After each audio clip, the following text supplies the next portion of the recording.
ከበራችሁ የዚህ ፕሮግራም ተከታታዮች እንደምንሰነበታችሁ። የዘወትር ዋሽንግተን ዲሲ በምትገኘው የኢትዮጵያኖች ሰባተኛ ቀን አድቬንቲስት ቤተክርስቲያን የእናንተን ቤተክርስቲያን ማለት እንፈልጋለን። በየሳምንቱ እየተዘጋጀ የሚቀርብላችሁ ሳምንታዊ የመጽሐፍ ቅዱስ የሰንበት ትምህርት ጥናት ፕሮግራማችን ነው። እንግዲህ ዛሬ ኢያሱ መጽሐፍን ስናጠና ስምንተኛውን ትምህርት እንጀምራለን። የዛሬው ጥናታችን ስምንተኛው ትምህርት ነው።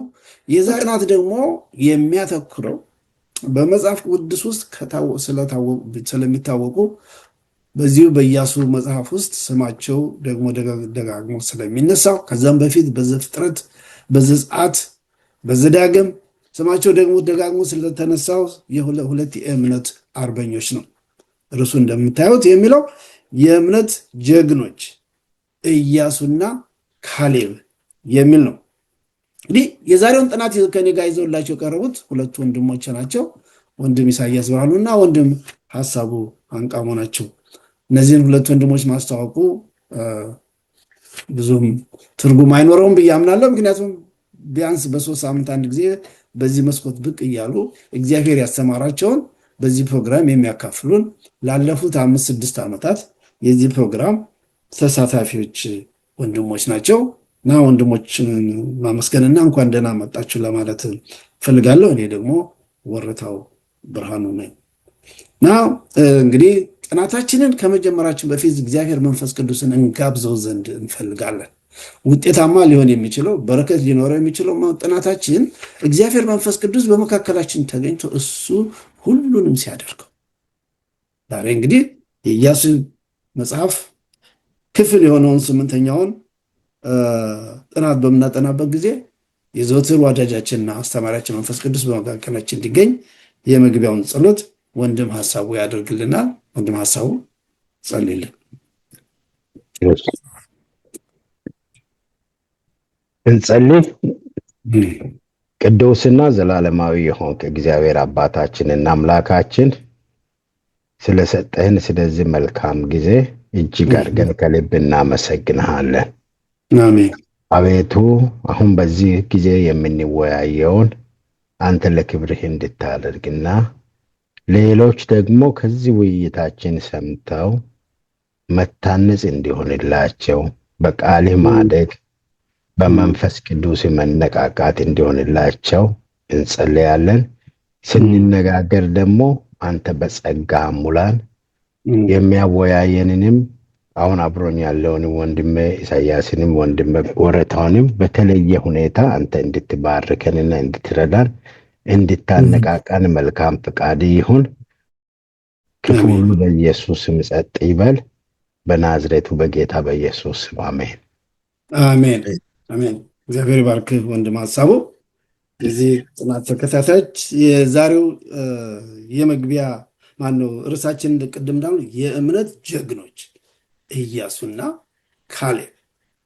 መታሰቢያ ጥቅሳችን የተወሰደው ዕብራውያን ምዕራፍ 13 ከእምነት አርበኞች ዝርዝር ውስጥ ስማቸው የእነዚህ የሁለት ሰዎችን ጉዳይ አስመልክቶ የተነሳውን ክፍል ነው። ምን ይላል? የእግዚአብሔርን ቃል የተነገረላችሁን ዋኖቻችሁን አስቡ፣ የኑሯቸውንም ፍሬ እየተመለከታችሁ በእምነታቸው መሰሏቸው። መጽሐፍ ቅዱስ ከዋለልን ትልቁና አንዱ ውለታ የእምነት አርበኞችን የእምነት ሰዎችን ታሪክ መዝግቦና ጽፎ ማስቀመጡ ነው። ከነዚህ የእምነት አርበኞች ከአዳም እስከ ሐዋርያት ከዛም አልፎ በተለያየ ጊዜ የተነሱትን የእምነት አርበኞች ታሪክ በምናነብበት ጊዜ የምንማረው ብዙ መንፈሳዊ ትምህርት አለ። ይህ ከነዚህም ሁለት የእምነት አርበኞች ዛሬ ስማቸው ከተነሳው የእምነት አርበኞች ሕይወት የምንማረው ብዙ ነገር አለ። እንደ ወላጆች መግቢያው እንደሚያሳየን ልጆቻችን በማየት በመስማት ሕይወታቸውን ሊያዳብሩ ይለውጡ ዘንድ እንመኛለን። የእምነት አርበኞች ሕይወት የሌሎች ሰዎችን ሕይወት በማጥናት የምንማረውን ትምህርት በሕይወታችን የሚያመጣውን ለውጥ ያክል ለውጥ የሚያመጣ ነገር የለም። ብዙዎቻችን የእምነት አርበኞቻችን ህይወት ለመምሰል ለመከተል ብዙ ጊዜ ጥረት እናደርጋለን እና እንግዲህ የዛሬዎቹ የእምነት አርበኞች ኢያሱና ካሌብ ናቸው። የእነዚህን የሁለት የእምነት አርበኞች ታሪክ በምንመለከትበት ጊዜ ስማቸው ጎልቶ የተነሳው ወደፊት የመጣው በአንድ ገጠመኝ ወቅት ነበር። ሙሴ ከእያንዳንዱ ነገሮች ከ12 የእስራኤል ነገሮች አንዳንድ ሰው መርጦ ሄዶ የተስፋይቱን ሀገር ሰልለው እንዲመጡ ይልካቸዋል። ከዛ ሲመለሱ ሪፖርት ይዘው መጥተው ከ12ቱ 10ሩ በአንድ ድምፅ ይቺ ምድር ለእኛ አትገባንም፣ እዚያ ያሉት ሰዎች ባለስልጣኖች፣ ነዋሪዎች የአናቅን ልጆች የመስሉት ታላላቆች ናቸው። ስለዚህ ፊታችንን አዙረን ወደ ግብፅ እንሂድ፣ ባርነት ይሻለናል፣ መገዛት ይሻለናል ብለው ባሉበት ጊዜ ሁለቱ ብቻ ነበሩ። ኖ አይሆንም፣ አምላካችንስ የአናቅ ልጆች፣ የኢያሪኮ ልጆች፣ የከነዓን ልጆች፣ የከነዓን ነዋሪዎች ከእግዚአብሔር ኃይል ከእግዚአብሔር ከአምላካችን የበለጡ አይደለም፣ ስለዚህ አንመለስም ብለው ለሙሴ ተቃራኒ ሪፖርት ያቀረቡ። በዚህም ምክንያት ሀሳቡ ተቀይሮ ጉዞ በእነሱ በሁለቱ ምክንያት እንዲቀጸል ያደረጉና በመጨረሻም ህዝቡን መርተው ወደ ተስፋይቱ ምድር ያስገቡ ሙሴ ካለፈ በኋላ ታላላቅ መሪዎች ናቸው። በትምህርቱ እንደሚያሳየው ተስፋይቱ ምድርም ከገቡ በኋላ ያደርጉት የነበረው ድርጊት፣ ይሰጡት የነበረው አመራር፣ የአመራር ስልታቸው፣ የአመራር ዘዴያቸው፣ እምነታቸው ብዙ ልንማርበት የምንችለው ሆኖ ነው ያገኘ ነው። ስለዚህ እንግዲህ የዛሬ ጥናታችንን ስለነዚህ ስለ ሁለት የእምነት አርበኞች ህይወት እያነሳም በተለያየ ሁኔታ እንነጋገራለን። የእሁድን ትምህርት ይዘልን የምትቀርበው ወንድም ኢሳያስ ነው። በእሁዱ ትምህርት የምንላል ታማኝነት። ይህ የሚናገረው ስለ ካሌብ ህይወት ነው። የካሌብ ህይወት አሁን እንዳሉት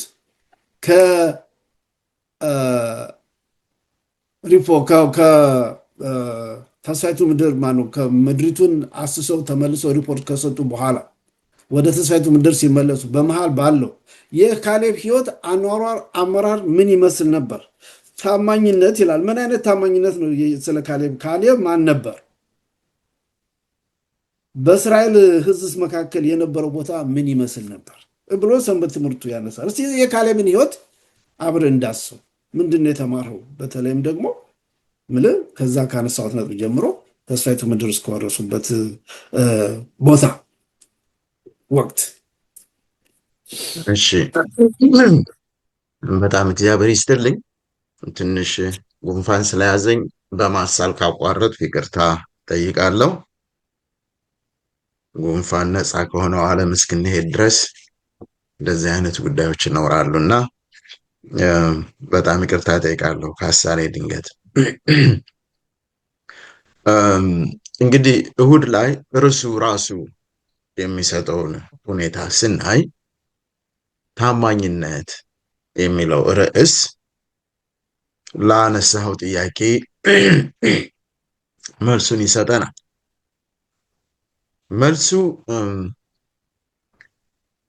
ካሌብ ማለት ምን ማለት ነው ከሚለው ትርጉም ስንሄድ ራሱ ስሙ ራሱ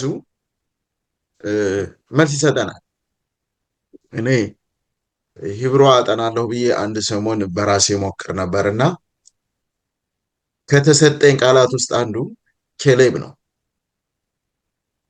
ስለዚህ ካሌብ ማለት ውሻ ማለት ነው ይላል በእንትኑ ቃል በዚህ ሲተረጉሙ። መጀመሪያ የደወልኩት ለማን ነው? ለካሌብ ብርሃኑ ነው የደወልኩት፣ ለአንተ ልጅ ካሌብ የስምህን ትርጉም ታውቀዋለህ አልኩት። አላውቀውም አለኝ። በቃ የስምህን ትርጉም ከዛሬ ጀምሮ እነግርሃለሁ። ካሌብ ማለት ውሻ ማለት ነው አልኩት። አር ዩ ሲሪየስ አለ። ኬሌብ ውሻ ማለት ነው። በአረበኛም እንደዛ ነው። ከልብ ማለት ውሻ ማለት ነው። ስለዚህ በጣም ከሚገርመው ነገር ውሻ ለባለቤቱ በጣም ታማኝ ነው። ይሚ ላኝ ሄደች፣ ርብቃ ለትምህርት ሄዱ፣ እሷን እሸኛለሁ ብላ ቢንያም ወደ እናንተ ቤት መጣ። ክፍሉ ሁሉ አስጠላኝና ሄጄ ሶፋው ላይ ወጣ የተኛው። ከቤታችን ያለው ውሻ መጥቶ ከኔ ስር ተኛ። አልወደውም ነበር እኔ ውሻ ስለማልወድ። ከዚያ በኋላ ሀሳቤን እየቀየርኩ መጣሁ። ውሻ ለባለቤቱ በጣም ታማኝ ነው። አብሮ ይሞታል ከባለቤቱ ጋር። ተጎሳቅለው እንኳን ሌሎች ሰዎች ቢረሷቸው ካልሆነ ቦታ ደረጃ ቆይተው፣ ውሻ ግን ባለቤቱን አይረሳም። አባታችን የምታስታውስ ከሆነ የነገረን አንድ ታሪክ ነበር። አንድ ሰው ነበረ፣ ያው በውትድርና አገልግሎት ሄዶ ለረጅም ጊዜ ቆየና ወደ ቤቱ ተመልሶ መጣ። ሚስቱ ጨዋታ ታጫውታለች፣ ኑሮዋን ለመምራት ገንዘብ ለማግኘት። ሰውየው ተመልሶ ሲመጣ ሚስቱም አላወቀችውም፣ ልጆቹም አላወቁትም። ውሻው ግን አልቅሶ ሄዶ እግሩ ላይ ተኛ። የሚጫወቱ ሰዎች እንደሚመጡ መሰላትና ሊጫወት የመጣ ነው ብላ ገመተች። ታርጌቱን የሚመታ ሰው ጠፋ። ከዛ ባለቤቴ ብቻ ነው ይህንን ታርጌቱን የሚመታ አለች። አነጣጠረና እኔ ልሞክር አለና ተነስቶ ከተጫዋቾቹ መሃል የታሰበውን ታርጌት መታ። ውሻው አስቀድሞ አውቆታል። ሚስቲቱ ግን የታሰበውን ታርጌት እስኪመታ ድረስ ባሏ እንኳን ማን እንደሆነ አላወቀችው ከመጎሳቆሉ የተነሳ። ውሾች በጣም ታማኞች ናቸው ለባለቤታቸው። ካሌብ ለእግዚአብሔር እንደዛ ነው። በስም አነስተኛ ስም የያዘ በታማኝነት ግን እስከ ሞት ድረስ እግዚአብሔርን የወደደና በእግዚአብሔር የታመነ ሰው ነው። ካሌብ ለእግዚአብሔር ታማኝ ነው የምንልበት ምክንያት 10 ሰላዮች የውሸት የመርዶ የተስፋ መቁረጥ መርዶ ይዘው ሲመጡ ካሌብ ግን እንደ እንጀራ ይሆኑልናል፣ እናሸንፋቸዋለን፣ እግዚአብሔር ከኛ ጋራ ነው የሚል ሀሳብ ይዞ የመጣ ነው። ካሌብ ስለሆነ ነው ኢያሱን አሁን እያካተትኩ ያላደለው ወደኋላ እናካታለን። ኢያሱን እግዚአብሔር እንደሚረጃቸውና ከእርሱ ጋር እንደሆነ ምድሪቱን እንደሚያወርሳቸው የምስራች ቃል ይዞ መጣ። በጣም የሚያሳዝነው ነገር ግን ካሌብ እንደዚህ አይነት የምስራች ቃል ይዞ መጥቶ እያለ ዘኍልቍ ምዕራፍ 14 ቁጥር 10 ስንመለከት ማህበሩ ሁሉ ግን በድንጋይ ይወግሯቸው ዘንድ ኢያሱና ካሌብን ማለት ነው፣ በድንጋይ ይወግሯቸው ዘንድ ተማከሩ። የእግዚአብሔርም ክብር ለእስራኤል ልጆች ሁሉ በመገናኛው ድንኳን ተገለጠ። እንግዲህ እነ ሙሴ እነ አሮን እነ ሚሪያም የት ነበሩ? መሀል ሰፋሪ ሆነው ይሆን? ምን ሆነው ይሆን? አናውቅም። የተነገረ ታሪክ የለም። እንግዲህ የተነገረ ካለ ለመስማት ዝግጁ ነኝ። ሆኖም ግን ሊወግሯቸው ተማከሩባቸው። እግዚአብሔር ደግሞ በጣም አዘነባቸው ሊወግሯቸው በተነሱት።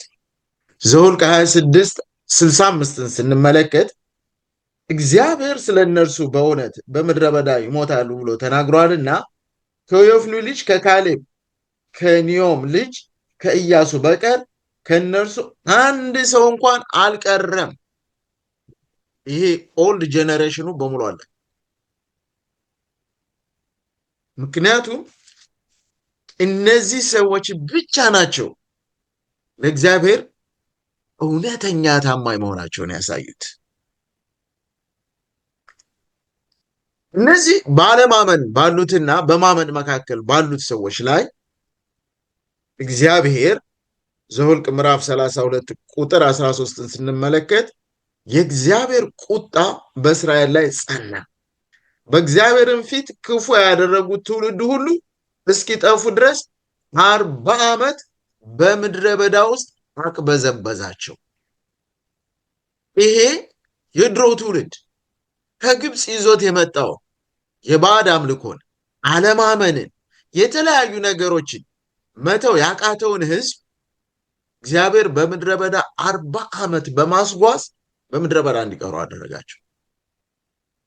ከእምነት አርበኞቹ ከኢያሱና ከካሌብ በቀር እነዚህ ሁለቱ ብቻ ናቸው ወደዛ የገቡት። በጣም ኢንተረስቲንግ የሚያደርገው የአስሩንም ስም ጠቅሶታል የሰንበት ትምህርታችን። ሹሟ፣ ሸፈጥ፣ ኢጋል፣ ፓልቲ፣ ገድኤል፣ ጋዲ፣ ካሚኤል፣ ሴተር፣ ናሂብ፣ ግኦኤል 10ሩ የተስፋ መቁረጥ መልእክተኞች ናቸው።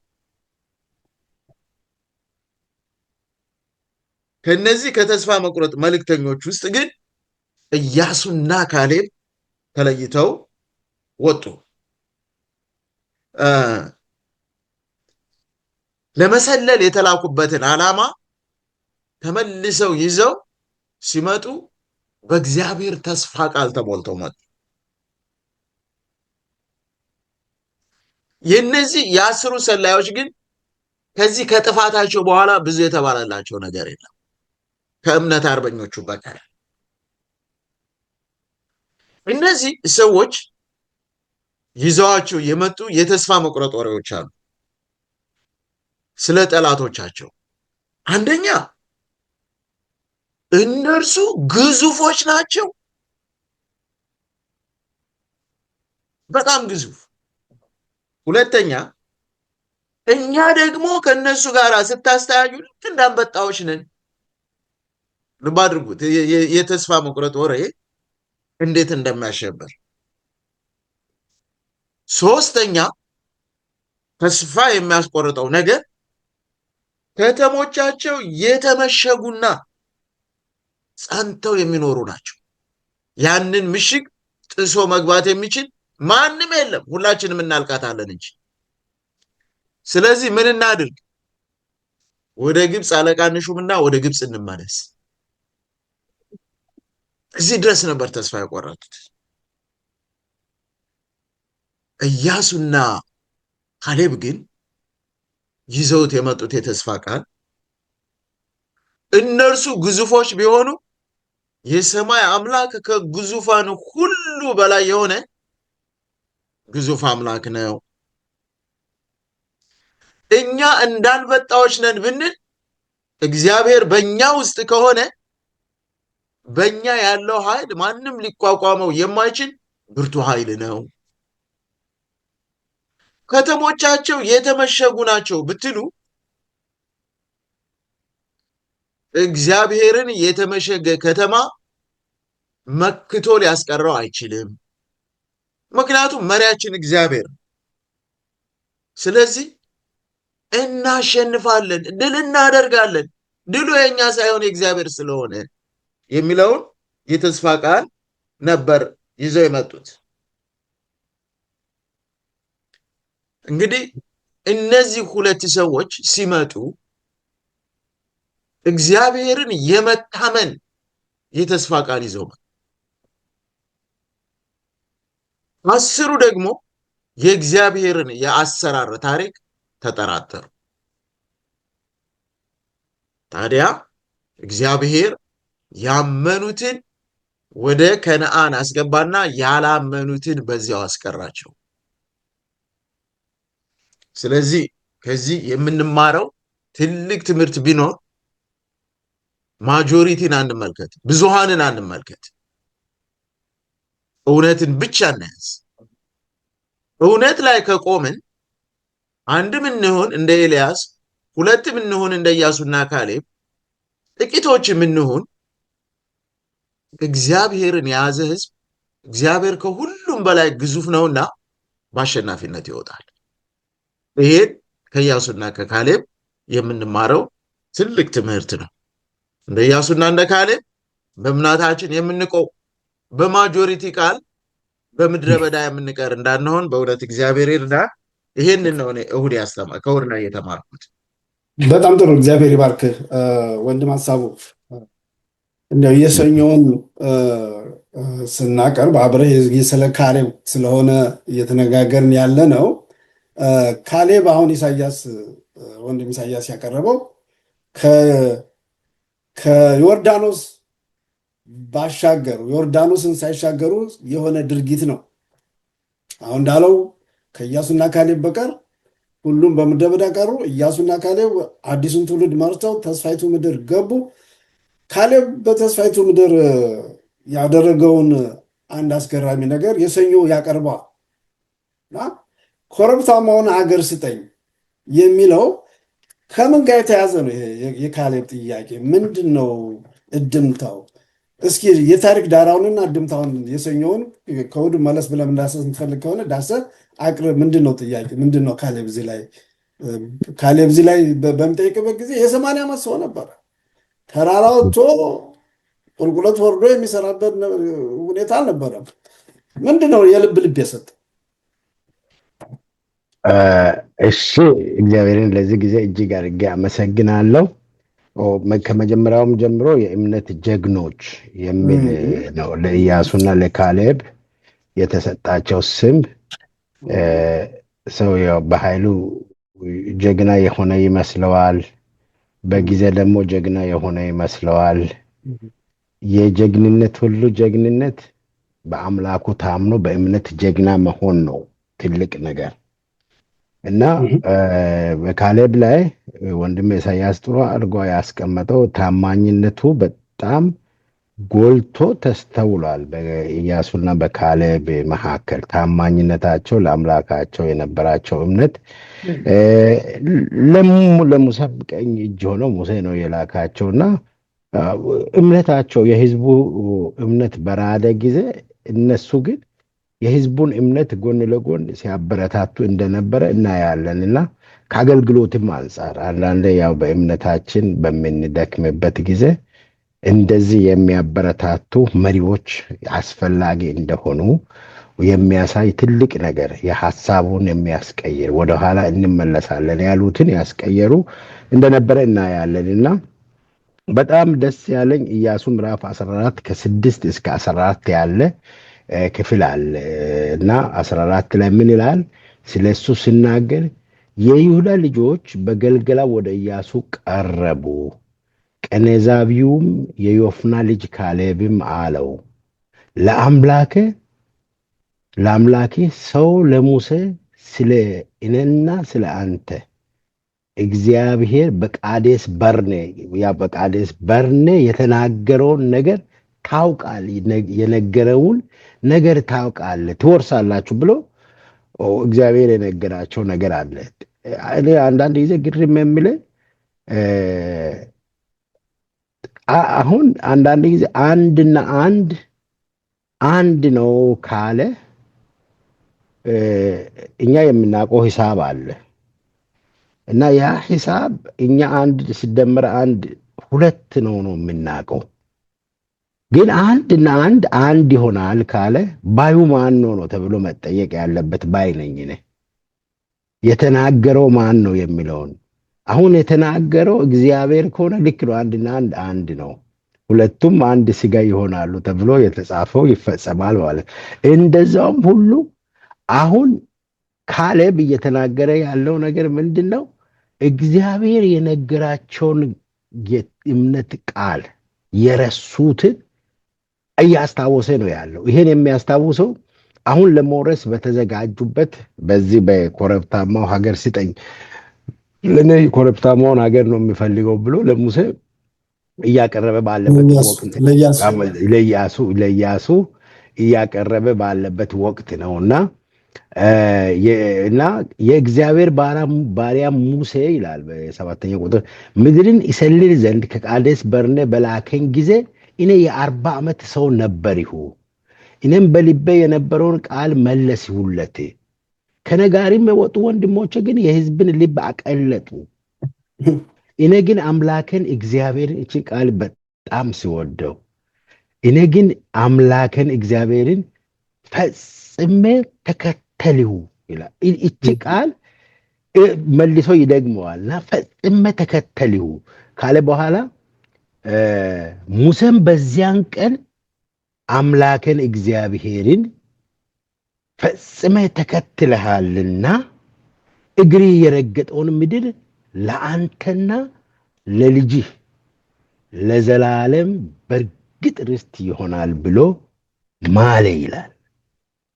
እነሆም እኔ እግዚአብሔር ለሙሴ ይህ ቃል ከተናገረ በኋላ እስራኤል በምድረ በዳ ሲዞሩ እርሱም እንደተናገረኝ እግዚአብሔር እነዚያን 45 ዓመታት በሕይወት አኖረኝ። አሁን ታሪኩን ይናገር። በሕይወት አኖረኝ።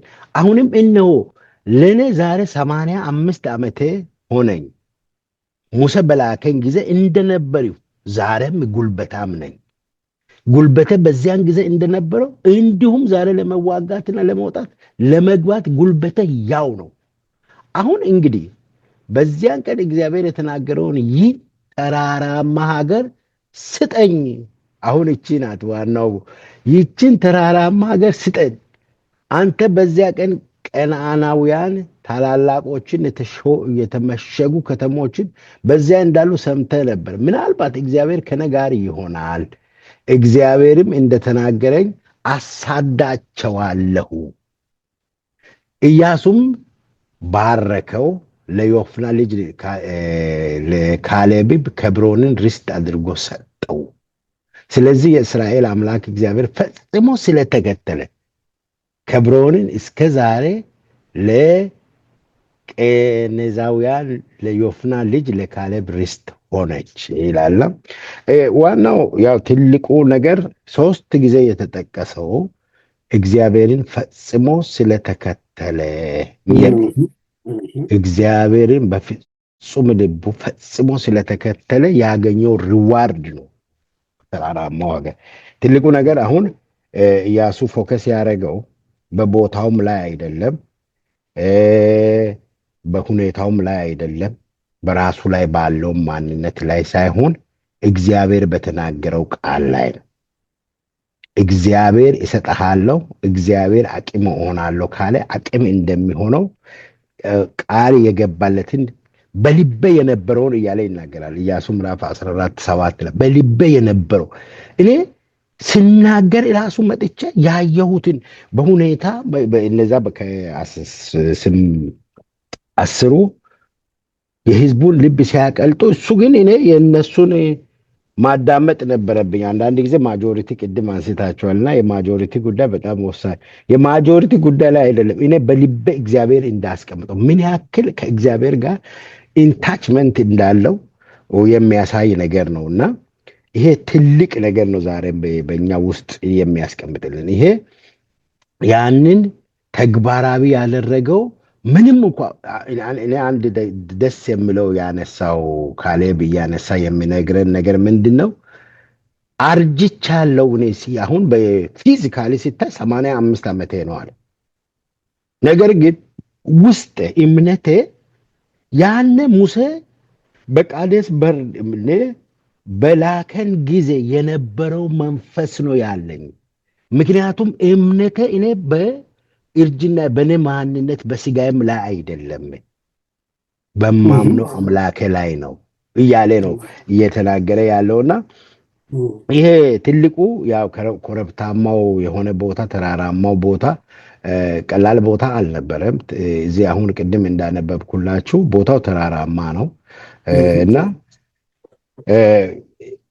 ተራራማም ቢሆን ሰው እንትኖቹም አሉ፣ ጠላቶችም ያሉበት በጠላቶችም የተከበበች ብትሆንም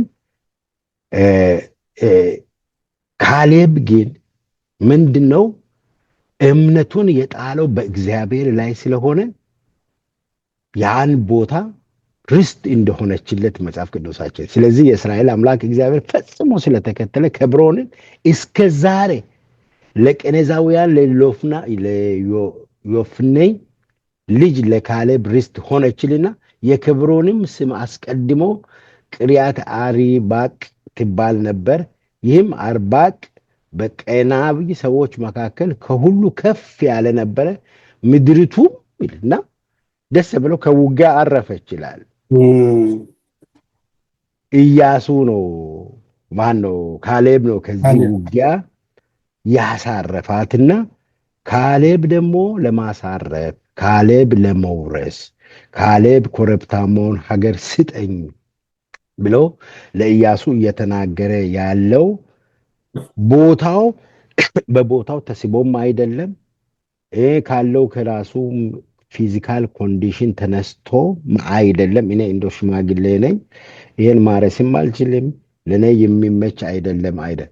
እሱ የሚናገረው በልቡ እግዚአብሔር እንዳስቀመጠው የዛሬ ከዚህ በፊት በ40 ዓመት በመጽሐፍ ቅዱሳችን በሉቃስ ምዕራፍ 6:45 ላይ ሰው በልቡ ሞልቶ የተረፈውን በአፉ ይናገራል ይላል። በልቡ መልካም መዝገብ ካለ መልካም መዝገብን ያፈልቃል፣ ክፉ መዝገብ ካለ ደግሞ ክፋትን ያፈልቃል ተብሎ ተጽፏልና በካሌብ ልብ ውስጥ የሞላው እግዚአብሔር የነገራቸው ቃል ነው።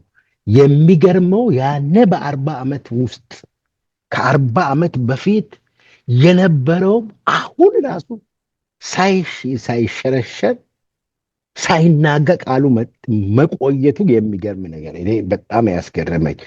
ስጠኝ፣ እኔ ተራራማውን ኮረብታማውን ሀገር ስጠኝ፣ እሱን ነው የምፈልገው። ለምን እኔ በቃ እግዚአብሔር የተናገረው ነው ያለ። ያንን ስላረገ እግዚአብሔር እንደተናገረው የእግዚአብሔር ቃል ታዛዥ ስለሆነ ያቺ ርስትም ለዘሩ ርስት ሆነች ይላልና ይህን ነው አጠቃላይ ከዚህ ክፍል የተማርኩትና ያገኘሁት። ምንድነው መጨረሻ ላይ ካሌብ እያንዳንዱ ነገድ በመጨረሻ የሚይዘውን መሬት የጌታ የተስፋ ቃል ለመጠየቅ ከደፈሩበት መጠን እና በእምነት ለመናገር ፈቃደኛ ከነበሩት መሬት መጠን ጋር በቀጥታ የተዛመደ እንደሆነ ተረድቷል። የአምላክ የተስፋ ቃል የእኛም ፍቃድ ምን ይሁን ምን በራሳችን የሚፈጸሙ አይደሉም። ይልቁንም በቆራጥ እርምጃ የታጀበ እምነት ይፈልጋል። ኢላዩ ምናልባት ኢያሱ 14:12 ላይ የሚለው የዕብራይስጥ ቃል ፍርሃትንና ጥርጣሬን ሊገልጽ ይችላል። ነገር ግን አብዛኛው ጊዜ የሚያመለክተው አዎንታዊ ነገር እንደሚፈጸም ያለንን ተስፋ ግምት ነው እያለ ይናገራልና የካሌብ ታማኝነት ላይ አጽንኦት በመስጠት ተመሳሳይ አገላለጽ 2 ጊዜ ተደጋግሟል። ይሄ በጣም ለየት ያለ ከመጀመሪያውም ራሱ ለካሌብና ለኢያሱ የነበረው ሐሳብ የነሱ የጀግንነታቸው ሐሳብ ለነሱ ልዩ መንፈስ ነበራቸው በሚል ቃል ዘኍልቍ 14:24 ላይ የተገለጸ ቃል አለ። ልዩ መንፈስ ነበራቸው። ያ ልዩ መንፈስ ከ85 ዓመት ዕድሜ እንኳን ልባቸው ለእርሱ እና ለዓላማው ሙሉ በሙሉ የወሰኑ ሰዎች ጌታ ሊያስተካክል ስለሚችል ነገር ምሳሌ ሆነው ቀጥለዋል። ከ85 ዓመት ዕድሜያቸው በኋላ እንኳን ያን ልዩ መንፈሳቸውን አስጠብቀው ነው የቀጠሉትና የካሌብ ልብ ሙሉ በሙሉ ለጌታ የተሰጠ ሰው ነበር። በቃ ለጌታ የተሰጠ እሱም ብለዋል፣ ልቤ እግዚአብሔርን ሙሉ በሙሉ ተከተለው ወይም እግዚአብሔር ኋላ ለመሄድ ልቤን ሞላሁኝ ይላል እና ልቡን ሞልቶ እግዚአብሔርን የተከተለ ፈጽሜ ተከትለሃልና እያለም ይናገራል። ሙሴም በዚያ ቀን አምላከ እግዚአብሔርን ፈጽሜ ተከትለሃልና ብሎ ሙሴም አረጋግጦለታል። እሱም ሲናገር ፈጽሜ ተከተልሁ እያለ ተናግሯልና የዛ ሪዋርድ ነው። እንደ ሪዋርዱም ደግሞ ቦታው ሳይከብደው ቦታውን ርስት አድርጎ እግዚአብሔር አስወርሶታልና ይህ ትልቅ ትምህርት ለእኛም ያስተምረናል። እኛ ብዙ ጊዜ ሁኔታዎችን እናያለን፣ አንዳንድ ጊዜ ብዛትን እናያለን። ካሌብ በዚህ በብዛት በጣም በሰው ብዛት በማጆሪቲ አልተረታም። ሁለተኛ ደግሞ በራሱ ማንነት ሲያረጅም በራሱ ማንነት የፈራው ነገርም የለውም። የካሌብ እምነት ሙሉ በሙሉ የተመሰረተው ሙሉ በሙሉ የታነጸው በሚያምነው በአምላኩ በተናገረው ቃል እንደሆነ እናያለን። በቃሉ መሰረት ነው የወረሰው የሚል ሀሳብ ነው። በጣም እግዚአብሔር ይስጥ ወንድም። ሀሳቡ በእውነቱ ከሆነ አሁን ያቀረበው ሀሳብ የማክሰኞንም የሚያጠቃልል ነው። ኢሳያስ እና እንደው የማክሰኞ ከዚህ ጋር የተያዘ ስለሆነ ከዚህ የካሌብ ድርጊት ወጣቱ ትውልድ ተምሮ ያደረገው ድርጊት ምንድን ነው? ስለዚያ የማክሰኞ ትምህርት ምን ነው የምነግረን? የካሌብ ድርጊት በ85 ዓመቱ የወሰደው እርምጃ ለሚቀጥለው ትውልድ የነበረው እንድምታ ምንድን ነው? ስለዚያስ መጽሐፍ ቅዱስ ምን ይላል? የማክሰኞ ትምህርትስ እንዴት ያቀርበዋል? ይህንን እንዳልከው የሰኞና የማክሰኞው ተያያዥነት አለው። ምክንያቱም ካሌብ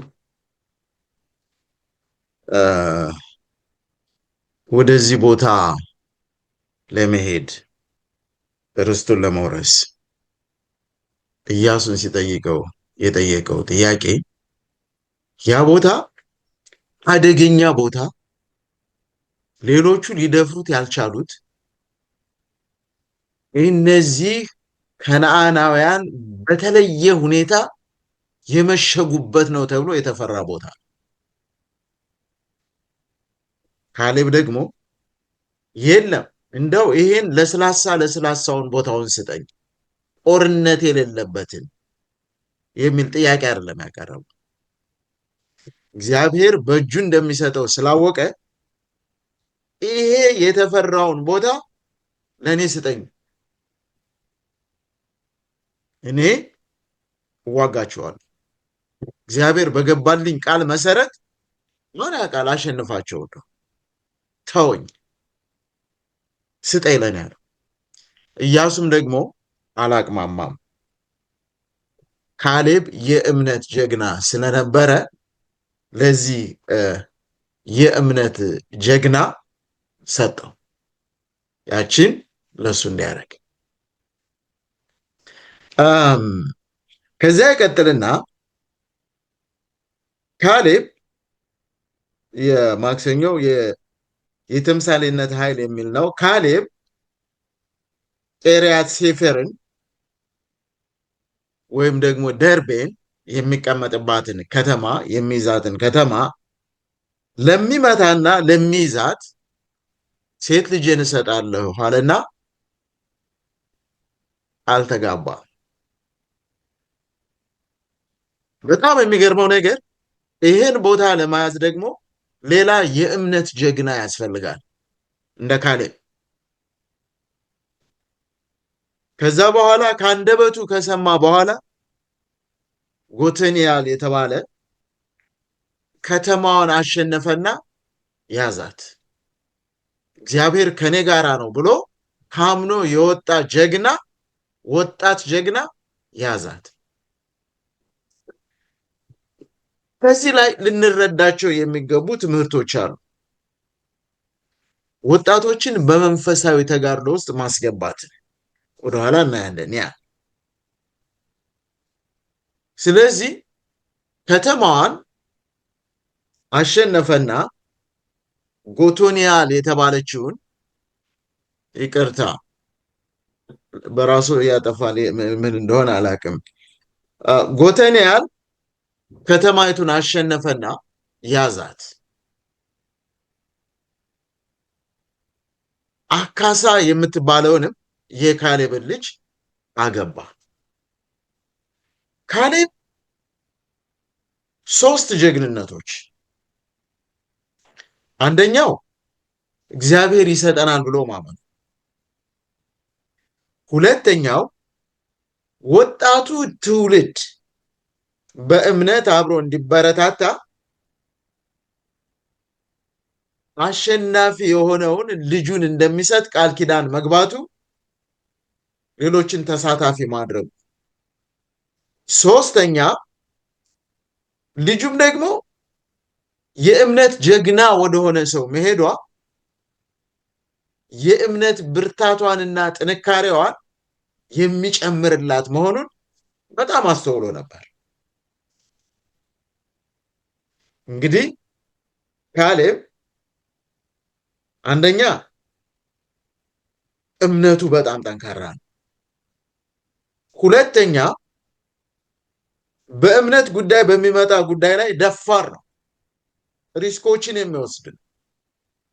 ዛሬ ፈርተን እንደው በዚህ እናክመው በዚህ እንጠግነው እንደምንለው አይደለም። በጣም ጀግና ነው። ሶስተኛ ፈተናውን ለመወጣት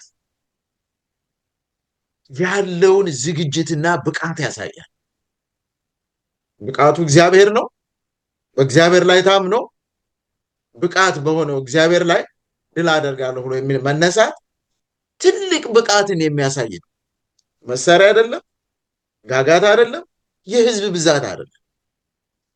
እግዚአብሔር ነው አሸናፊ። ስለዚህ ትልቅ የልብ ዝግጅት እንዳለው እናያለን። አራተኛ ቀጣዩን ትውልድ ኢያሱንና የካሌብን እምነት እንዲይዝ ተጋድሎ ማድረጉን ያሳያል። የሄደበት መንገድ ወጣቶችንም ለማበረታታት መሞከሩ በጣም የሚገርመው ነገር አካሳ ወይም ደግሞ የካሌብ ልጅ ይሄን ጀግና የእምነት ወጣት ድል የሚያደርገውን ለማግባት ራሱን ፈቅዳ መስጠቷ በጣም ወጣቶችን ባልሆነ መንገድ እንዳይጠማመዱ በትዳርና በጋብቻ ዙሪያ ላይ እንኳን ከእምነት አርበኞች ወጣት አርበኞች ጋር ማያያዝ መቻሉ ትልቅ ነገር። ካሌብ የሄደበት መንገድ ያን ወጣትም የሚያጀግን ልጁንም የሚያጀግን እምነትን ወደ ቀጣዩ ትውልድ የማስረጽም ባህሪ ያለበት ሁኔታ እናያለን። ከዚህ የምንማረው ትልቅ ትምህርት አለ። ልጆች አሉን፣ ቤተሰቦች አሉን። እግዚአብሔር አምላክ ሆይ ከእምነት አርበኞች ከእምነት ጀግኖች ጋር ልጆቻችን እንዴት ነው መያያዝ የሚችሉት? እንዴት ነው መገናኘት የሚችሉት? እንግዲህ ቀጣዩንስ የእምነት ጉዞ ከዚህ ከአለው ትልልቅ ህዝብ ተቀብሎ ማስቀጠል የሚችለው ጄኔሬሽን እንዴት ነው መቀረጽ ያለበት የሚለውንም በጣም ጥናት አድርጎ የተነሳ ሰው ነበር። እግዚአብሔር ምድሪቱን እንደሚሰጣቸው እርግጠኛ ነው ካሌብ። ምድሪቱን ከሰጣቸው በኋላ ደግሞ እግዚአብሔር ይሰጠናል። እግዚአብሔር ከሰጠን በኋላና ምድሯን ከወሰድን በኋላ ደግሞ ይህንን እምነት የሚያስቀጥሉ ወጣቶች መገኘት አለባቸው የሚል ቀጣይ ጄኔሬሽን በእምነት የማፍራት ድፍረቱ ከእግዚአብሔር የተሰጠው ነበር። ደግሞም የተሳካለት ነበር። ምድሪቱን እግዚአብሔር ሰጥቷቸዋል። በእምነትና በድፍረት ማስቀጠል ግን የህዝቡ ፋንታ ነው፣ የቀጣዩ ትውልድ ፋንታ ነው። እቺ ሴት ቀጣዩን ትውልድ ለማስቀጠል ፈቃደኛ ሆና ስትገባ በተለይ በሰንበት ትምህርቱ ላይ የሚያስቀምጥልን የሴቶችን ጀግንነት፣ የሴቶችን የእምነት አርበኝነት በደንብ አድርጎ ያስቀምጣል። በተለይም ሉቃስ ምዕራፍ 18 ከ1-5 ያለችውን ሴት ሲያስቀምጥ ሁልጊዜ የሄደች ያንን ዳኛ ምን በልልኝ ትለው ነበር? ፍረድልኝ። ወንድ አይደለም ለዚህ ምሳሌ የወሰደው፣ ሴቷን ነው የወሰደው። ምክንያቱም ካሌብም የወንዶች ምሳሌ አለ። የሴቶችም ጀግንነት በእምነት ዙሪያ ላይ ትልቅ አስተዋጽኦ እንዳለው የሚያመላክትና የሚያሳይ ነው። ኢየሱስን እንኳን እስከ መስቀል ድረስ ተከትለውት የሄዱት ሴቶች ናቸው ሲሰቀል። ትንሣኤውንም ለማወጅ ቀድማ በራ ሄደች ሴት ነች። ስለዚህ ኢያሱ የሴቶች ይቅርታ ካሌብ የሴቶች የወንጌል አርበኝነት አስፈላጊ መሆኑን ጭምር የተመለከተ ነው። በቀጣዩ ትውልድ ወንጌልን በአእምሮ ለማስረጽ የእናቶች አስተዋጽኦ ያስፈልጋል። የእናቶች ብቻ ሳይሆን የአባቶችም ያስፈልጋል። ስለዚህ የሄደበት እርምጃ አሸንፎ ከተማዋን አሸንፎ የያዘውን ወጣትና ልጁን ያገናኘበት መንገድ ሴቶች ያላቸውን የወንጌል አርበኝነት የሚያሳይና ቀጣይነት ሊኖረው እንደሚገባ የሚያሳይ ነው። እምነትን ወደሚቀጥለው ትውልድ ለማስተላለፍ የሴቶች ሚና አስፈላጊ የሆነውን ያክል የወንዶችን በዛው ልክ አስፈላጊ ነው። ለወጣቶች ለቤተ ክርስቲያን ነው። አሁን ይችን ቃል ብዬ አቆማለሁ። ይቅርታ ሰፋ ረጅም ጊዜ ከወሰዱ። ለወጣቶች የአገልግሎት ኃላፊነትን መስጠትና የወንጌል እውነት በእምነት አርበኛ ሆኑ በእድሜ መግፋት ምክንያት በሄዱ እንኳን ወንጌልን የማስቀጠል ሂደታቸው በእውነት ላይ የተመሰረተና የተገነባ እንዲሆን ቤተክርስቲያን ትኩረት ልትሰጥ ይገባል። ወጣቶችን ማሳተፍ፣ ወጣቶችን ስናሳትፍ ደግሞ ጾታን በመለየት ሳይሆን ወንዶችም ሴቶችም ወጣቶች በአገልግሎት ላይ በመሳተፍ ቀጣዩን የወንጌል ይዘት ቀጣይነት እንዲኖረው ለማድረግ አስፈላጊ የሆነ ጉዳይ ነው። ስለዚህ በዚህ ዙሪያም ላይ ከካሌብ ልንቀስመውና ልናገኘው የሚገባ ትምህርት አለ። ራሱ በእምነት ላይ መጽናት ብቻ ሳይሆን ሌላውንም የማጽናት ይዘት አብሮ እያስቀጠለ መሆኑን ልንረዳ ይገባል። የማክሰኞው ሐሳብ ጠቅለል አድርጎ የሚያስቀምጠው ይሄንን ነው። እመን፣ እምነትን ደግሞ ለቀጣዩም ትውልድ አስተላልፍ። እሺ፣ በጣም ብዙ ጊዜ ወስደን ነው እንትን ያልነው። ለኢያሱ ብዙ ጊዜ አላስቀረንለትም። የሮቡ ወንድም ሐሳቡ የሮቡ ትምህርት ስለ ኢያሱ ነው። የተስፋይቱ ምድር መውረስ ካለ ኢያሱ የማይታሰብ ነበር። ሙሴም አደራ ብሎት ሄደው ወጣት ኢያሱን ነበረ። ኢያሱ ከሙሴ እግር ያልጠፋ ታላቅ መሪ ነበር። ከሙሴ እግር ቁጭ ብሎ የተማረ መሪ ነበር እና እንዲሁም ይሁድ የሐሙሱ ትምህርት ማነው የሮቡ ሲያቅርበው ትሁት ጀግና ያለዋል። ለምን? እንዴት ነው የኢያሱ ትህትና የታየው? በምን አይነት መልክ ነው የተገለጸው? ትህትናው አዎ፣ ጦር መሪ ነው፣ ጀግና ነው፣ አይፈራ። ትህትናና ደግሞ የጦር መሪዎች ብዙ ጊዜ አብረው ሲሄዱ አይታዩም። እሱ ግን ትህትና የተላበሰ ነው ይለዋል። ኦኬ፣ በጣም ጥሩ።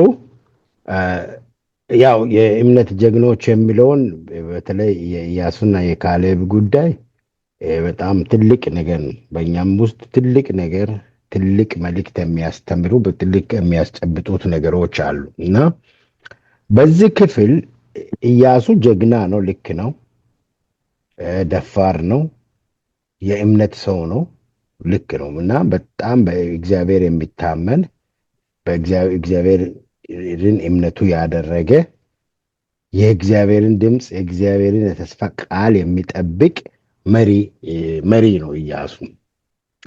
አሁን ግን እዚህ ላይ በጣም የተቀመጠውና ልብን የሚነካው ነገር ካሌብ ርስቱን አስቀድሞ ተቀበለ ይላል። ርስቱ ላይ ሲቀበል አልተደራደረም። እኔ እግዚአብሔር እንደተናገረኝ ያንን ኮረብታማውን ቦታ ስጡኝ ብሎ አስቀድሞ ነው የተቀበለው። ኢያሱ ግን ሁሉም እስከሚያገኙ ድረስ ቆየ ይላል። እዚህ ላይ ነው ትህትናው፣ ትልቅ ትህትናው የሚገባው። አሁን እንኳን የምንማረው መሪዎች ቀድመው ነው ጉዳዩን የራሳቸውን በተለይ አሁን ይሄ ሪዋርድ ሪስት ሲወጣ ማን እሱ ነው ተዋግቶ ከፊት ለፊት መሪ ሆኖ ተጋፍጦ ያመጣውን ቀድሞ ማግኘት ያለበት ሎጂካልም ትክክል ነው እና ማግኘት ነበረበት። ኢያሱ ግን እድሉን ምርጫውን ለሌሎች አሳልፎ እንደሰጠ እሱ ራሱን እንዳላስቀደመ ይገባኛል። ይሄ ነው ትልቁ ትህትና፣ ጀግናም ነው ትሁትም ያደረገው። ይሄ ከጀግኖች ተብሎ ከሚገለጹት ከግንባር ቀደም ከሆኑት የሚጠበቅ ትህትና አይደለም። ውርስ ላይ አይደራደሩም። የራሳቸውን ነገር ከማስጠበቅ አንጻር አይደራደሩም። ስማቸውን ከማስጠራት አንጻር፣ ክብራቸውንም ከማስጠራት አንጻር የተዋጋበት ነው፣ የለፋበት የደከመበት ነው። ግን ኢያሱ እንደዛ አልነበረም። ካሌብ ርስቱን አስቀድሞ ለእስራኤል ነገዶች የተመደበ ግዛት ድንበር ምልክቶች የሆኑ የቦታ ስም ዝርዝር ረዣዥም ዝርዝሮች ሲጠናቀቅ የሁለቱ ጀግኖች የካሌብና የኢያሱ የመሬት ድልድል ዘገባ ይዘዋል። ካሌብ ርስቱን አስቀድሞ ተቀበለ፣ ኢያሱ ግን የመጨረሻ ተቀበለ ይላል። እዚህ ላይ ነው ትህትናው። ከነዚህ እስከዚህ ነጥብ ድረስ ኢያሱ መሬቱን ለእስራኤል ነገዶች ሲያከፋፍል ቆይቶ አሁን ደግሞ የእስራኤል ልጆች ለኢያሱ ርስት የሚሰጡበት ጊዜ ደረሰ። ደስ የምለው ነገር እኔ አሁን ዛሬ የተማርኩት ነገር የራሳችን የምንለውን ነገር አሳልፈ በመስጠታችንም እኛ በእግዚአብሔር ታምነን እምነታችንን በእግዚአብሔር አድርገን የራሳችን የሚመስለንን ወይም መቅደም ባለብን ቦታ ላይ ወይም የራሳችን ማስቀደም የነበረብንን ጥቅም እንኳን ሳናስቀድም ቢቀር እንኳን ከኛ አያመልጥም የሚለውን ይሄ ትህትና ስለቀደምን ፈጥና የምንይዘው አይደለም፣ ወይንም ስለዘገየን የሚያመልጥን አይደለም። እግዚአብሔር ያለው እንደሚፈጸም ማመኑ ነው። እኔ ኢያሱ ላይ ያየሁት ይሄ ነው ትህትናው። በቃ ምንም ይሁን ምን በእግዚአብሔር ላይ እምነቱ ጽኑ ነው። ኋላ እስራኤላውያን ተነጋግረው ለኢያሱ ያንን ርስት እንዳስረከቡት እናያለን። እሱም በጣም በኢያሱ ምዕራፍ 19 ቁጥር 49 እና 51 ድረስ ባለው ቦታ ላይ ስናነብ ምድሩን ሁሉ በየድንበሩ ርስት እንዲሆን ከፍለው ከጨረሱ በኋላ የእስራኤል ልጆች ለነበ ልጅ ለኢያሱ በመካከላቸው ርስት ሰጡት ይላል። ሰጡት። በኤፍሬም ተራራማ አገር ያለችውን ተምናሴር የምትባለውን የፈለጋትን ከተማ እንደ እግዚአብሔር ትእዛዝ ሰጡት። የፈለጋትን ከተማ እንደ እግዚአብሔር ትእዛዝ ደግሞ ሰጡት ይላል። ከተማም ሰርቶ ተቀመጠባት ይላል። ከተማም ሰርቶ ተቀመጠባት። ካህኑም አልዓዛር የነበ ልጅ ኢያሱም የእስራኤልም ልጅ ነገዶች የአባቶችም አለቆች በእግዚአብሔር ፊት በሴሎ በመገናኛ ድንኳን ደጃፍ አጠገብ በዕጣ የተከፋፈሉት ርስት ይህ ነው። ምድሪቱም መካፈልን ጨረሱ ላይ ለመጨረሻውን ሐሳብ የምናየው እዚህ ላይ ነውና ይሄ ቦታ ኢያሱ የተቀበለው ከተማ ተምናሴር የምትባለዋ ስትሆን በሁለት ቃላት የተዋቀረ ስም ያላት ናት። ትርጉሙ ራሱ ነው። የመጀመሪያው ተምና ትርጉሙ መቁጠር ወይም መመደብ የሚለው ግስ መናህ የተገኘ ሲሆን ትርጉሙም ክፍል ወይንም ግዛት ማለት ነው ይላል። ይሄ ተምና የሚለው ተምና ሴር የሚባለው ሁለተኛው ቃል ደግሞ በዕብራይስጥ ግስ ሴራች የተገኘ ሲሆን ትርጉሙም ትርፍ ወይም የቀረ ማለት ነው። ከዘጸአት 26:12 ጋር ያነጻጽሩ። ኢያሱ ከተማው ስም የተረፈ ክፍል ወይንም የቀረ ግዛት ተብሎ ሊተረጎም ይችላል። ኢያሱ ከተረፈው የመረጣት ከተማ ስም የእስራኤል ሁለተኛ መሪ የነበረው ክቡር ባህሪ የሚመሰክር ነው። በመጀመሪያ ደረጃ ሁሉም ሰዎች ድርሻቸውን እስኪያገኙ ድረስ ጠበቀ ይላል። ሁሉም ሰዎች ትሂትና ትሁት ጀግና የተባለው ኢያሱ ሁሉም ርስታቸውን እስኪወስዱ ድረስ ጠበቀ። ከዚያም ኢያሱ ብዙ ሕዝብ ካላቸው የምድሪቱ ግዛት አንዱን ወይንም እጅግ አስደናቂ ከሆነው ከተሞች አንዱን ርስት አድርጎ አልመረጠም። ነገር ግን ልከኛ የሆነ ከተማ ወይንም ምናልባት የፈረሰችውን ከተማ በአድካሚ ስራ መልሶ ለመገንባት አስቦ መረጣት። ከዚያም በኋላ ተመናሴሪ መቅደስ አካባቢ ይገኝ የነበረ በሴሎ አቅራቢያ የምትገኝ ከተማ ነች። ይህ ደግሞ ኢያሱ ቅድሚያ የሚሰጣቸው ነገሮች የት እንዳሉ ልቡ የታሰረበትን ቦታ ያሳያል። በእርግጥ አዲስ የተወለደው የእስራኤል ሕዝብ ወደ ተስፋይቱ ምድር ከተመራ በኋላ እና በአምላክ እርዳታ እያንዳንዱ ነገድ እና ቤተሰብ ርስት ካገኘ በኋላ ኢያሱ የበለጠ አስደናቂ ውርስ እንዲሰጠው ቢጠብቅ ምንም ነበር። ህዝቡም አይቃወም፣ ምክንያቱም ኢያሱን ያውቃል። ሆኖም ኢያሱ በጣም አስፈላጊ በሆነ ነገር ላይ በማተኮር ቀለል ያለ ህይወት በመምራት ረክቷል። ስለዚህም በኋላ በዳዊት የተገለጸው ጸሎትን አስመልክቷል። እግዚአብሔርን አንዲት ነገር ለመንሁት ብሎ ዳዊት በመዝሙር 27 ቁጥር 4 ላይ እግዚአብሔርን አንዲት ነገር ለመንሁት፣ እሷን እሻለው፣ በህይወት ዘመኔ ሁሉ በእግዚአብሔር ቤት ይኖር ዘንድ እግዚአብሔርን ደስ የሚያሰኘውን አይ ዘንድ መቅደሱንም ይመለከት ዘንድ። የኢያሱ መጨረሻ ተመርጦ የተሰጠው በትህትና ያገኘው የእግዚአብሔር መቅደስ ያለበት ነው። ይህ ደግሞ ዳዊትም ከኢያሱ በኋላ የነበረው ሲጸልይ የነበረው ኢያሱ በትህትናው ያገኘው እንደሆነ የሚገልጽ ነው። እግዚአብሔርን አንዲት ነገር ለመንሁ፣ እሷን እሻለሁ፣ በህይወት ዘመኔ ሁሉ በእግዚአብሔር ቤት ይኖር ዘንድ እግዚአብሔርንም ደስ የሚያሰኘውን አይ ዘንድ መቅደሱንም ይመለከት። ይህ ተምናሴር የሚባለው አሁን የእግዚአብሔር ቤተ መቅደስ ከተሰራበት አጠገብ ያለው ቦታ ነውና የሚገርም ነው። ውርሱም ራሱ የሚገርም የሆነው በትህትናውና በጀግንነቱ ባለው እምነቱ እንደሆነ የሚገልጽ ነው የሚል ነውና ይሄ እሺ። እግዚአብሔር ይባርክ ወንድም ሀሳቡ። የዚህ ፕሮግራም ተከታታዮች እስካሁን ድረስ ከኛ ጋር ስላላችሁ እናመሰግናለን። እያጠቃለልን ነው። ወደ ሐሙስ እንሄድ። የሐሙሱ ትምህርት የሚለው በመጀመሪያ ወንድም ኢሳያስ ከዛ ወንድም ሀሳቡ ሀሳባቸውን በዚህ በሐሙሱ ላይ እንደማጠቃለያ እናቀርባለን። ኦፍኮርስ የተለያዩ ጀግኖችን ልንጠራ እንችላለን፣ ምሳሌዎችን ልናነሳ እንችላለን። ነገር ግን ከክርስቶስ የበለጠ ምሳሌ የለም። ራሱን አሳልፎ ስለኛ እየሰጠ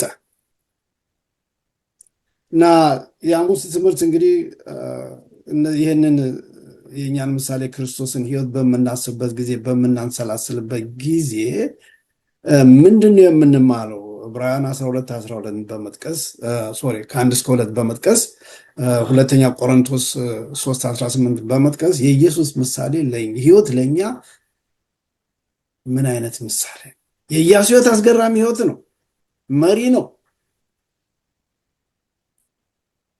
በመሪነቱ የመጀመሪያውን በቃ ቁጥር 1 ዕጣ ኢያሱ ብሎ አይደለም የጀመረው። ኢያሱና ቤተሰቡ አላለም፣ እስከ መጨረሻው ድረስ ጠበቀ። ሰርቫንት ሊደርሺፕ የሚባለው በማገልገል መምራት አይነት ባህሪ ያንጸባረቀ ታላቅ መሪ ነው ኢያሱ። መሪዎቻችን ሁሉ የኢያሱ ምሳሌ ቢከተሉ ኑሮ በምድራችን፣ በቤተ ክርስቲያናችን፣ በሎካል ቸርች፣ በግሎባል ቸርች ምንም አይነት ችግር ባልነበረ። ነገር ጊዜ መሪዎች መጀመሪያ ለነሱ፣ ከዛ በኋላ ለወገኖቻቸው፣ ከዚያ በኋላ ለሚያውቋቸው፣ ከዚያ በኋላ እያለ ነው የሚቀጥል አይደለም እንዴ? እንደዛ አላደረገም ኢያሱ። ሁሉም ከተደላደሉ በኋላ እነሱ እንደ ራሳቸው መርጠው ነው የሰጡት። ይህን ስጡኝ እንኳን አላለም። ምን እንደሚፈልግ ያውቃል፣ ነገር ግን አልተናገረም። ህዝቡ ራሱ አገልግለናል፣ እግዚአብሔር ይባርክህ፣ ይሄው ያንተ ድርሻ ብለው መልካም ቦታ ሰጡት እና ግን መልካም ምሳሌ ነው ኢያሱ። ያን ግን ማለት ከኢየሱስ ሕይወት ጋር ልናወዳድረው አንችልም። የኢየሱስ ምሳሌስ ምን አይነት ነው? መጀመሪያ ኢሳያስ ከዚህ ሀሳቡ የሐሙሱን ጠቅልል አድርጋቸው አቀርቡልንና ጊዜያችን ሂዷል። ትምህርታችንን እናጠናቅ። መቼም የጠየቀው ጥያቄ ነጥቡን እንዳለ ኦን ደ ስፖት ነው። ስለዚህ በአንተ ሀሳብ እንኳን ራሱ መዝጋት ይቻላል። እውነቱን ለመናገር ርዕሱ የሚለው የማሰላሰል ለውጥ ነው። ልክ ነው። ጀግኖች አርበኞቻችንን በመጽሐፍ ቅዱስ ያሉትን በሙሉ እያነሳን ማውራት እንችላለን። በጣም አስገራሚ የሆነ የእምነት ጉዞ የተጓዙ ጀግኖች አሉ። ኢያሱና ካሌብ ብቻ ሳይሆኑ ለዚህ ዕብራውያን 11 በቂያችን ነው፣ የእነዚያ ሰዎች ስም ዝርዝር። ነገር ግን እነዚህን ካሰላሰልን በኋላ ዋናውን የእነዚህ ሁሉ ምሳሌ መሆን የሚችለውን ጌታችን ኢየሱስ ክርስቶስን ስናስብ ግን የእሱ ከሁሉም የተለየ ነው። ከማንም ጋራ ሊወዳደር የሚችል አይደለም። ጳውሎስም ቅድም እንዳልከው አንተ በቃ ነጥቡን አስቀምጣ ዕብራውያን 12:1-2 ባለው ስለ እምነት አርበኞች ያነሳና እንግዲህ ይህን የሚያክሉ ምስክሮች እንደ ደመና በዙሪያችን ካሉ ይላል። ለእኛ ብዙ ትምህርት የሰጡ እኛ ደግሞ ሸክምን ሁሉ ተሎ የሚከበንን ኃጢአት አስወግደን የእምነታችን ራስ ፍጻሜውን ኢየሱስን ተመልክተን ከነዚህ ሁሉ በላይ የእምነታችን ራስና ፍጻሜ ለነዚህም የእምነት አርበኞች የእምነት ራስና ፍጻሜ የሆነው ለእኛም ደግሞ የእምነታችን ራስና ፍጻሜ ስለሆነ ኃጢአትን እያስወገድን የእሱን ምሳሌነት እየተከተልን ይሄ ነው ለእነዚህ ሰዎች የእምነት አርበኝነታቸው ምክንያት ጀግንነታቸው ምክንያት ሴንተሩ ጌታ ኢየሱስ ክርስቶስ ነው። በፊታቸውን ያለውን ሩጫ በትዕግስት እንሩጥ። ይሄ የእምነታችን ፍጻሜ የሆነው ኢየሱስ ነውርን ንቆ በፊቱም ስላለው ደስታ በመስቀል ላይ ታግሶ በእግዚአብሔር ዙፋን ቀኝ ተቀምጧልና። ስለዚህ እናንተም ደግሞ ይህንን ምሳሌ የምትከተሉ ከሆነ በማን ዙፋን ቀኝ ትቀመጣላችሁ እያለን ነው? በእግዚአብሔር ዙፋን ቀኝ ምሳሌያችሁ በተቀመጠበት መሰረት ትቀመጣላችሁ እያለን ነው። ዋናውና ትልቁ ሴንተሩ ይሄ ነው የሚለው። ሁለተኛ ቆሮንቶስ አንተ የጠቀስከዋለ ጌታን እንመስል ዘንድ ከክብር ወደ ክብር ምን እንላለን? እንለወጣለን። የመለወጣችን ባህሪ የእድገታችን መጨረሻ የእምነታችን መጨረሻ ማጋ ነው ይዞን የሚሄደው ጌታ ኢየሱስ ክርስቶስ ጋር። ስለዚህ ከክብር ወደ ክብር እንለወጣለን። የእምነት ሁሉ ፍጻሜ የሆነው የጀግኖች ሁሉ ጀግና የሆነውን ኃጢአትን የማስወገድ ምክንያት የሆነውን ክርስቶስ ኢየሱስን ስናይ ያኔ እምነታችን ሙሉ ይሆናል። ከዘመናት ምኞት ላይ የተወሰዱ እና ሮሜን ተናግሬ አቆማለሁ። እርሱን በመመልከት ደግሞ እንለወጣለን። እነዚህ ጀግኖች የተለወጡት እርሱን በመመልከት ነው። እኛም የምንለወጠው እርሱን በመመልከት ነው። መልካምነትና ፍቅር ለሌሎች የምናሳየው የተፈጥሮ ባህሪ የሆነ ይመጣል። ክርስቶስን እያየን በክርስቶስ እንለወጥ።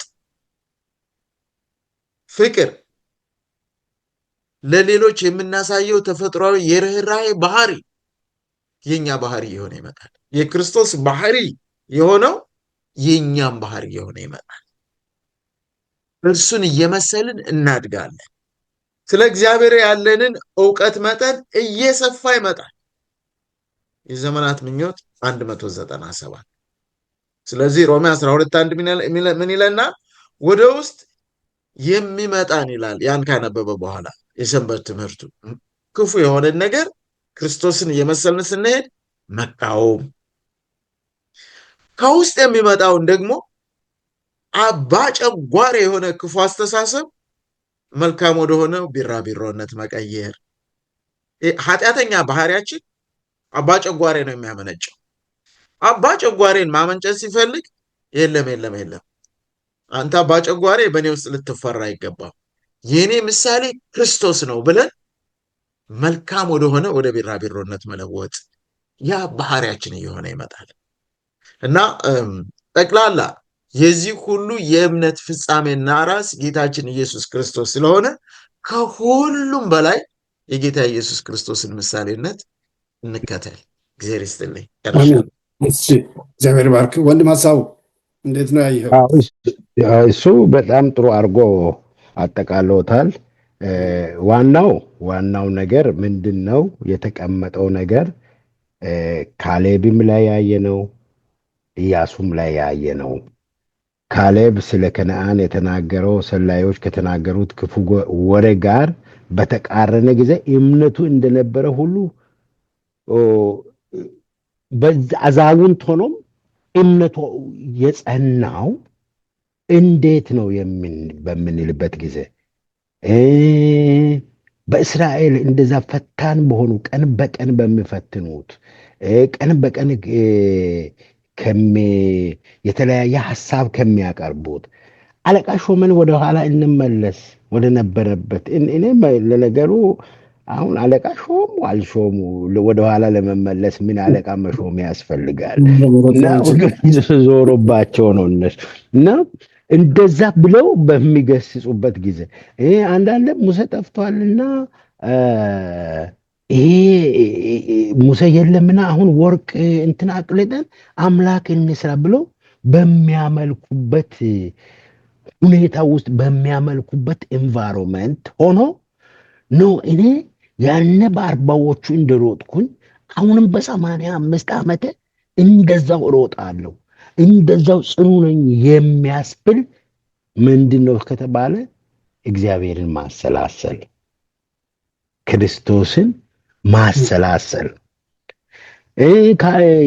ኢያሱንም በምናይበት ጊዜ እኔ የደከምኩበት ነው፣ እኔ የለፋውበት ነው። ማንም ከደከመው የበለጠ ማንም ከለፋው ከሙሴ ጋርም ለፍቻለሁ፣ ከእናንተም ጋር ደክሜያለሁ። ርስቱን ማግኘት ያለብኝ ቀድሚያ እኔ ነኝ፣ ለእኔ ይገባኛል ብሎ የእምነት ሰው ሆኖ በጽናት ያልታገለበት ሌላውን ሲያስቀድም የነበረው እውነተኛው ነገር እግዚአብሔርን ኢየሱስን ካላሰላሰሉ የሚቻልበት አይደለም። የነዚህ ምስጢር እግዚአብሔርን ማሰላሰል እዚህ በተለይ በሐሙሱ ላይ በማሰላሰል የተለወጠ ይሄ በጣም ቅድም ወንድም ኢሳያስ የሚያነበበው ወደ ኢየሱስ መልከት ስለ እግዚአብሔር የበለጠ ግልጽና ብሩህ አመለካከት እንዲኖረን ወደ ኢየሱስ ስንመለከት በዚህ በምድር ላይ ካሉ ማዕበል ሁሉም ከምግብ በምድር ላይ ካሉ ወጀብ ሁሉም ራሱ ከፍ ማለት የሚቻለው ማሰላሰል የሚቻለው ማን ነው? ማምለጥ የሚቻለው ስለ እግዚአብሔር ስናሰላስል። አንድ ጊዜ አንድ ጓደኛ የነገረኝ የሚገርም ታሪክ አለ እና የ10 ዓመት ልጁን ይዞ ወደ ጫካ ወሰደውና አባትየው ሕፃኑ ረጅም ወደ ሆኖ ዛፍ ላጥ ብሎ ወጣ። ወደ ላጥ ላይ ብሎ ወደ ዛፉ ጫፍ ላይ እንደደረሰ ከአባትየው ከራቀ ወደ ከፍ ብሎ እያለ ምን አለ? ዳዲ አለና ቤት ሲል አዞረኝ ሊወርቅ ነው አለ። ከዛ አባትየው ደነገጠ። አባትየው ወደ ልጁ እስከሚደርስ ድረስ ልጁ ይወርቃል። ከዛ አባትየውም እግዚአብሔር ረድቶት ሐሳብ ሰጠውና ምን አለው? ወደ ምድር ስላየህ ነው ያዞረህ፣ ወደ ምድር ስለተመለከትክ ነው ያዞረህና ወደ ላይ እያየህ ውረድ አለው። እውነትም እንዳለው ከዛፉ ወደ ላይ ወደ ሰማይ አንጓጦ እያየ ልጁ ሳይወርቅ በሰላም ወረደ እና በምድር ላይ እንዳንወርቅ የሚያደርገን ነገር ቢኖር ወደ ኢየሱስ መመልከት ነው። ኢየሱስን ስንመለከት ነው ከውድቀት ልናመልጥ የምንችለው። እነዚህ የእምነት ጀግኖች ኢያሱም ካሌብም ያሳዩን ነገር ምንድን ነው? እነሱ የሚጥል ነገር ጠፍቶ አይደለም፣ ወይንም በሚጥል ሁኔታ ውስጥ ስላላለፉ አይደለም። ፈታኝ በሆነ ሁኔታ ምድር እኮ ተከፍታ ሰዎች ሲዋጡ አይተዋል። የኃጢአትን ነገር ለመለማመድ በቂ የሆነ ጊዜ ሰዎች እግዚአብሔር ላይ ሲያምፁ፣ እግዚአብሔር ላይ ሲናገሩ፣ እግዚአብሔርም ተናዶ እንደ አንድ ሰው አድርጌ መታቸዋለሁ ብሎ ሲናገር ሰምተዋል እነዚህ። ከዚያ ግን ወደ ኢየሱስ መመልከታቸው አስመለጣቸው። ወደ ኢየሱስ በመመልከታቸው ተለወጡ። መልካምና ለሌሎች የምናሳይ ፍቅር የተፈጥሯዊ ባህሪያችን እየሆነ ይሄዳል። እሱን እየመሰልን እናድጋለን። ስለ እግዚአብሔር ያለን እውቀትን መጠንን እያሰፋን ይሄዳል። አብልጠን ከሰማይ ዓለም ጋር እየተነጋገርን ስንል ዘላለማዊና የማያቋርጥ ጥበብና እውቀት ሀብት እየተቀበልን እንሄዳለን ብላ የተናገረችው ኢየሱስን በመመልከት ነውና እሱን ማሰላሰሉ በጣም ትልቅ ነገር ነው ለማለት ነው። ተባረክ። አሜን። እግዚአብሔር ይባርክ ወንድም ሀሳቡ። የዚህ ፕሮግራም ተከታታዮች ጥናታችንን በዚህ ወደ ማጠቃለሉ እንመጣለን። በጣም አስፈላጊ ጠቃሚ የሆነ ትምህርት ነው። ከነዚህ ሁለት የእምነት አርበኞች፣ የእምነት ጀግኖች ብዙ መማር እንችላለን። ጊዜ ስለወሰነን ብቻ እዚህ ላይ ማቆም እንገደዳለን። ነገር ግን እንደገና ይህን ጥናት ቅዳሜ በተመሳሳይ ፕሮግራም በቤተክርስቲያናችን እናጠናለን። ጆይን አድርጉን። እንግዲህ ይህንን ጥናት ስናጠናቀቅ እንደገና ከኔ ጋር አብሮ ይህንን ያቀረቡላችሁን ሁለት ወንድሞችን ወንድም ሀሳቡና ወንድም ኢሳያስን ማመስገን ወዳለሁ። እንግዲህ ጥናታችንን የዛሬውን ጥናት በጸሎት እንዝጋ። የመዝጊያውን ጸሎት የሚያደርግልን ወንድማችን ኢሳያስ።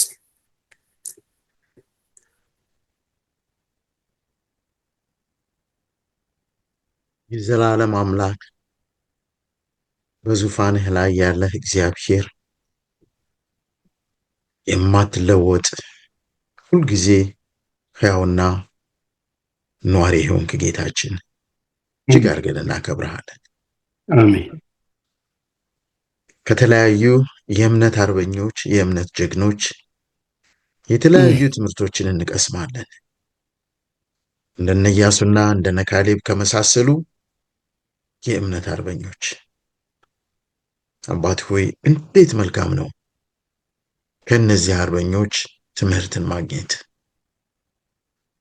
ከሁሉም በላይ ግን የእምነት ጀማሪና ፈጻሚ የሆነው ታላቁ ምሳሌያችንን ክርስቶስ ኢየሱስን መመልከትና ከእሱ መማር ደግሞ እሱን ማሰላሰል ደግሞ እንዴት የበለጠ መልካም ነው። ጌታ ሆይ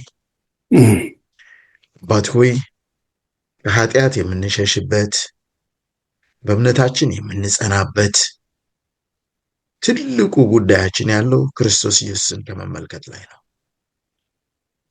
ከሁሉም በላይ ደግሞ አይኖቻችንን በጌታ በኢየሱስ ክርስቶስ ላይ የሆኑ ዘንድ አንተ በዙሪያችን ካለው በአካባቢያችን ካለው ጉዳይ ላይ አይኖቻችንን አንስተን በጌታችን በኢየሱስ ክርስቶስ ሕይወት ላይ እናድርግ። ከጌታችን ከኢየሱስ ክርስቶስ ሕይወት የምንማራቸው ብዙ ነገሮች አሉ፣ የእኛን ሕይወት መለወጥ የሚችሉ። ባክህን የእሱን የእግር እርምጃ የእሱን ዱካ ተከትለን መጓዝ እንድንችል፣ እሱን ብቻ እያየን መሄድ እንድንችል አንተ እርዳን። ሐሳቦቻችንን ከእሱ ላይ እንድናነሳ የሚያደርጉን የተለያዩ ውጊያዎች ጌታ ሆይ በጌታችን በኢየሱስ ክርስቶስ ስም ከኛ የተወገዱ ይሆኑልን። ጅማሬያችንም ፍጻሜያችንም ጌታ ኢየሱስ ክርስቶስ ይሁንልን። ጸሎታችን ስለሰማሃልን ተባረክ። በጌታ በክርስቶስ ስም አሜን። አሜን።